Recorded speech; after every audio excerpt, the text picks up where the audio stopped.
एक हम लोगों ने जो काम किया है, मैनेजमेंट का कोई रोल नहीं है, कॉपी कलम स्टाम्प और वही काम है। बाकी पटना के सेंट्रल लेवल कमिश्नर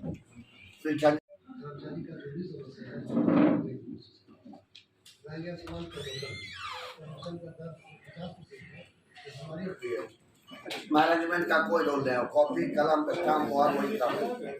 बाकी पटना के सेंट्रल लेवल कमिश्नर 696 कर्मचारी के यूनियन का चुनाव है।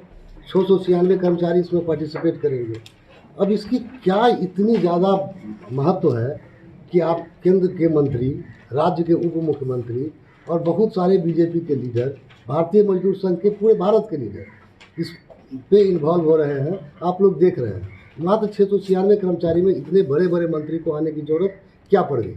इसका रीज़न ये है कि जब केंद्र सरकार कोई भी संस्था का निजीकरण करना चाहता है तो सबसे पहले चाहता है कि उसमें हमारी यूनियन हो। क्योंकि निजीकरण के खिलाफ अगर सबसे बड़ा हर्डल जो है, सबसे बड़ा विरोध जो करता है वो यूनियन विरोध करता है।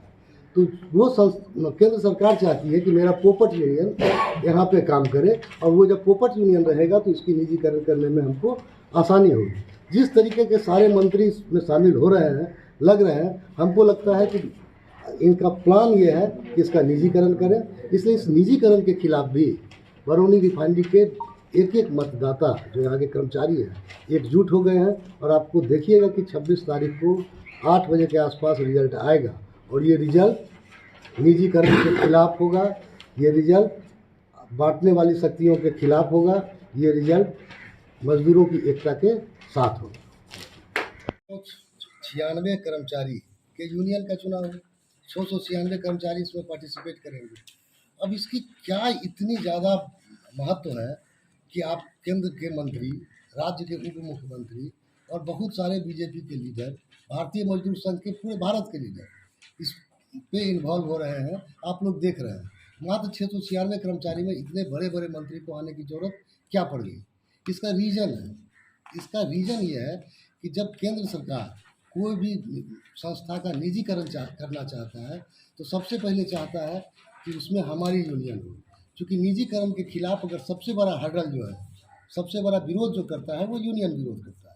तो वो केंद्र सरकार चाहती है कि मेरा पोपट यूनियन यहाँ पे काम करे, और वो जब पोपट यूनियन रहेगा तो इसकी निजीकरण करने में हमको आसानी होगी। जिस तरीके के सारे मंत्री इसमें शामिल हो रहे हैं, लग रहे हैं, हमको लगता है कि इनका प्लान ये है कि इसका निजीकरण करें। इसलिए इस निजीकरण के खिलाफ भी बरौनी रिफाइनरी के एक एक मतदाता जो यहाँ के कर्मचारी हैं एकजुट हो गए हैं। और आपको देखिएगा कि 26 तारीख को 8 बजे के आसपास रिजल्ट आएगा, और ये रिजल्ट निजीकरण के खिलाफ होगा, ये रिजल्ट बांटने वाली शक्तियों के खिलाफ होगा, ये रिजल्ट मजदूरों की एकता के साथ होगा। सच क्या देना है, जिसने हमारा लोगों में ही लिखा हुआ है। देखिए, काम किया करता ही रहेगा, जला मसाल जलता ही रहेगा।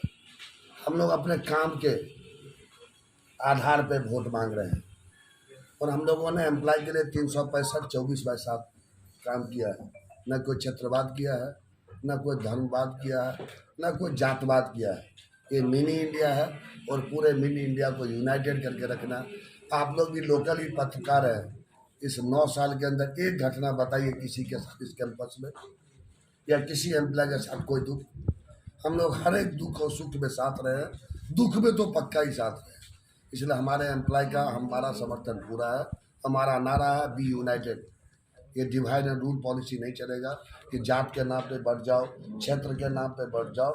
All employees are invited equal.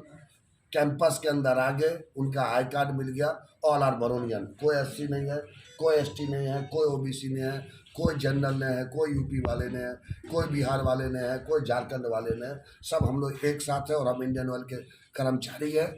और वो अपने लीडर का सिलेक्शन करेंगे, वो अपने यूनियन का सिलेक्शन करेंगे जो उनका भला कर सके। और हमको उम्मीद है कि कल पूरे बरौनी के कर्मचारी इस पर एक साथ, हो सकता है हमारे इतिहासों में टूट जाए। अब हम क्या जोर से बोल रहे, अभी तक का जो रिकॉर्ड है ना जीतने का, जो हम लोग का दिख रहा है। कल हमने एक मसाल जुलूस निकाला, क्योंकि हमारा सिंबल है मसाल। पूछता है मसाल जुलूस कहाँ निकाला, सिंबलों नहीं दिखाइए लोग के। मसाल तो रात को नहीं निकालना है, क्योंकि रात को तो सूरज नहीं दिखता। गाछा पे सूरज, हमरा है मसाल, तब रात को निकाले कि भाई जब नहीं कोई सूरज रहेगा तब रातों को मसाल लेकर रहेंगे। इसलिए पूरे टाउनशिप में हमने मसाल जुलूस निकाला, और आज तक के इतिहास में इतनी बड़ी मसाल जुलूस नहीं थी।